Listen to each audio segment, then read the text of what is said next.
Good afternoon, Your Honor. My name is Nathan Van Beek, and I'll be representing the Crown today.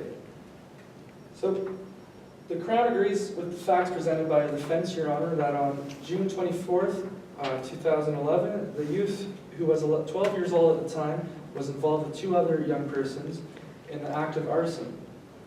The three at the Canada Games Centre Ice Arena proceeded to make forts out of speed skating mats.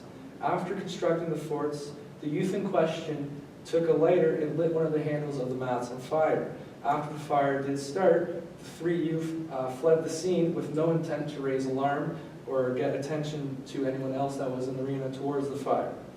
Causing $5 to $7 million in damages, I would like to make it clear at this time, Your Honor, that the person in question, K, did in fact plead guilty to arson. So it was burden of proof. We agree with the defense that we have the responsibility of the burden of proof to convince the court, Your Honor, that the sentencing submissions are the most appropriate. So, the issues of the case, what is the most appropriate sentence for the young person? Interrupt you there. What's the offense committed? The offense committed by the young person under the Criminal Code, Section 433, is arson, and every person who intentionally or recklessly causes damage by fire or explosion to property, whether or not that person owns the property, is guilty of an indictable offense and liable to imprisonment for life, where A, the person knows that is reckless in respect to whether the property is inhabited or occupied, or B, the fire or explosion caused bodily harm to another person. Thank you.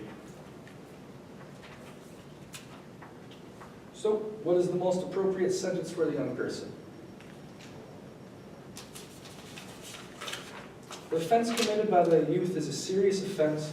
For the youth's involvement of the offense, they were the one who actually did light the fire on the mats, and it was intentional.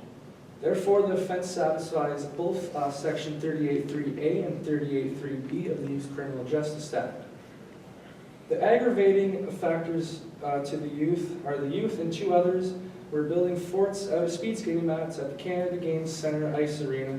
The youth took a lighter to the mats and proceeded to set the handle on fire on one of the mats.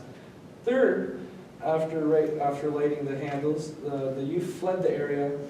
On their way out, they passed many fire alarms, as stated before, and many people who could raise alarm towards the situation. So the mitigating factors in the pre-sentencing report state that the youth did not have any previous acknowledgement by the RCMP and being involved in any criminal behavior. The youth's parents are in fact divorced, and this could have some effects on the youth. So the appropriate sentence for the youth, the offense committed by the youth was arson. The offense committed by an adult would be submitted to an appropriate sentence of 2 years, less a day, 12 months probation. Therefore, we submit that this is the ceiling for the youth sentence. So given the Crown's submission this afternoon, the Crown confirms the youth in question is guilty of arson. What is the appropriate sentence for the youth person committing arson under Section 433 in the Criminal Code? From our submissions this afternoon, the Crown submits the most appropriate sentence for the youth in question is 1 year custody in an open facility, 12 months probation, and 240 community service hours with conditions that this honorable court sees fit from the submissions this afternoon. Are there any questions, Your Honor? No.